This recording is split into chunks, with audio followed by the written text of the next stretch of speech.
కూటమి ప్రభుత్వం హామీలు అమలు చేయకుండా పబ్బం గడుపుతోందని బొత్స విమర్శించారు. విశాఖ తూర్పు నియోజకవర్గ బాబు షూరిటీ మోసం గ్యారంటీ కార్యక్రమంలో ఆయన మాట్లాడారు.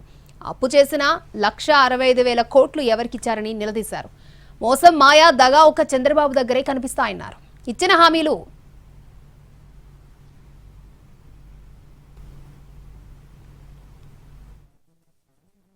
దగా అంతా కూడా ఒకటే, ఒక చంద్రబాబు నాయుడు కాదు, చంద్రబాబు నాయుడుతో కలిసి పవన్ కళ్యాణ్తో కలిసి వాళ్ళ తాలూకా వాళ్ళ అబ్బాయి లోకేష్ కలిపి ఇవాళ కుటుంబంలో ఉన్న పెద్దలు అందరూ కూడా ఏ ఒక్కరికి కూడా నిన్న కాక మనం చూస్తాం.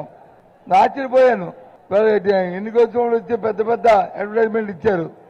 పుసుకుని నేను చూస్తే లేదు బస్సు ఇస్తున్నాను, రేపు ఆగస్టు 15తోనే బస్సు కార్యక్రమం ఆ జిల్లాలో పరిమితం అని చెప్పారు.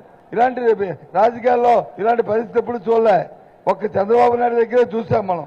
ఇలాంటి మోసం మాయా దగ 1,60,000 కోట్లు అప్పు తీసుకొచ్చారు. ఎవరికి ఇచ్చారంటే ఏం చెప్పట్లే, ఏం చేశారంటే దానికి సమాధానం లేదు. తిరిగి ఇవాళ ప్రతిపక్షాల మీద బురద జల్లే కార్యక్రమాన్ని చేస్తున్నారు.